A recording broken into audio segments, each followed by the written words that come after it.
capital of the Achaia prefecture, Patras has a heavenly setting on its namesake gulf at the very north of Peloponnese. Modern Patras by the water was rebuilt around impressive squares after the city was damaged Greek War of Independence in the 19th century. But up the slope is the Old City, where you'll happen upon Roman buildings like the Odeon, amphitheater and the Castle of Patras, which was occupied by a military force for 15 centuries straight. Today we share the top 10 best things to do in Patras so you can plan a trip and experience all the exciting attractions and activities this beautiful city has to offer. Starting with number 10, Roman Odeon. In Patras Hilltop Upper Town, close to the castle is a Roman conservatory for musical performances, built during the rule of Emperor Augustus at the turn of the 1st century AD. With a brick facade on its south wall, the Odeon was connected to Patras Roman Forum and was actually built some time before the Odeon in Athens. Successive earthquakes, wars and invasions took their toll, almost destroying it and burying it under the remnants of other buildings. The Odeon was rediscovered by accident in 1889, and the restoration continued up to 1956. At number 9 is the Archaeological Museum. Inaugurated in 2009, the Archaeological Museum is hard to miss from the road for its enormous metallic dome, looking a bit like a fat flying saucer. When it opened, the museum drew acclaim for the clever way it displays its artifacts, organizing them in 3 large rooms: private life, public life, and the necropolis. Private life has jewelry and everyday utensils from Mycenaean, geometric, archaic, Hellenistic and Roman Greece, a whopping collection of 14 Roman mosaics, as well as partial reconstructions of Roman houses from around the city. At number 8, Agios Andreas Cathedral. This vast basilica was started in 1908, but because of the tumultuous events of the 20th century wouldn't be consecrated until 1974. The Agios Andreas Cathedral is the largest church in Greece and the 3rd largest Orthodox edifice in the Balkans. The church is a pilgrimage site for Christians the world over as it contains the purported relics of Saint Andrew, one of the 12 apostles. In a chapel to the rear on the right side are fragments of the cross on which he was martyred, as well as a finger in the top of his cranium. The piece of skull has been at the Agios Andreas since 1964, when it was sent from Rome and received with great fanfare. At number 7, Castle of Patras.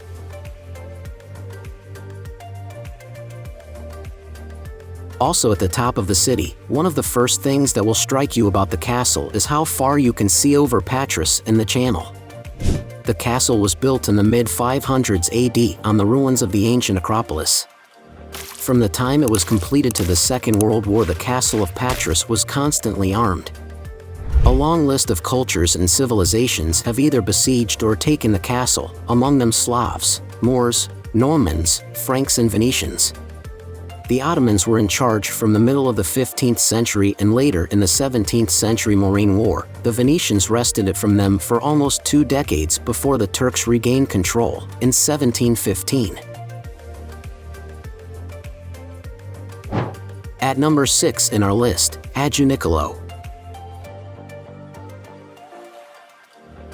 If you're in the mood for some shopping, the lower end of this street in the center of Patras has many of the big European chains. On Agiou Nikolaou and the adjoining streets you'll have H&M, Zara, Stradivarius, Sephora, Marks & Spencer, Pull & Bear, Pandora and Massimo Dutti, to name a few. If you head southeast along the street, following the slope you'll eventually come to the Church of the St. Nicholas, next to the eponymous flight of stairs. From here you can climb the 192 steps, take your time on a hot day, up to the castle and upper town, turning back occasionally to savor the mountains across the channel. At number 5, Rio-Antirrio Bridge.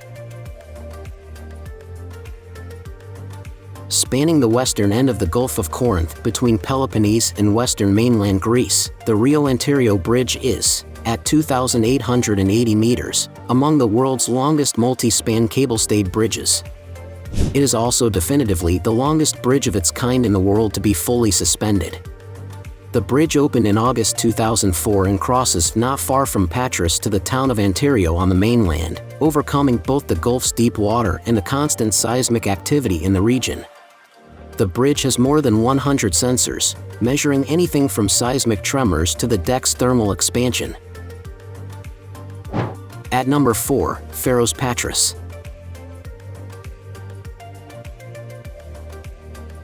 On a headland a brief walk from Agios Andreas Cathedral is the city's lighthouse. You may be able to tell that the Faros doesn't have a maritime role, but instead has more of a symbolic meaning, replacing a lighthouse from 1878 that was pulled down when the port was modernized in 1972. This current building is from 1999 and has a blue glow at night. At the base of the lighthouse is a cafe, and the area around it is a waterfront park, facing west and a great place to watch the sunset. At number 3 in our list, Spinney Of Patras. East of the center of the city is a steep, pine-covered hill known as the Spinney Of Patras. The hill is loved by walkers and joggers for the ample shade offered by its pines planted in 1916 by an Austrian expert in forest management. The view of the city, port and gulf is so impressive that the Spinney is often described as Patras Veranda, and there are a couple of spots to stop and take it all in. At number 2, Georgiou I Square. The recent story of Patras is one of destruction, either at the hands of the Turks in the War of Independence or frequent earthquakes. So it's no mystery why only scraps of Patras' old signature neoclassical architecture has made it to the 21st century. Some of the few exceptions await you on Georgiou I Square, and the most eye-catching of all is the Apollon Theatre on the northeast side of the square dating to 1872. Take a seat at a shaded cafe table next to the theater's arcades, look over the fountains and give yourself a few minutes to see the people of Patras coming and going. Check out the number 1 places in our list, Achaia Clauss. Achaia Clauss is one of the oldest and most famous wineries in Greece. For Patras, this is a historical winery as it contributed to the financial development of the town in the middle 19th century. Founded by the German Gustav Clauss in 1861, the winery produces the best Maverdaf in Greece, a sweet and strong wine. A part of its establishment is open to visitors, who can see their traditional equipment and ways to produce wine. Now it's time to hear from you. What's your favorite things to do in Patras?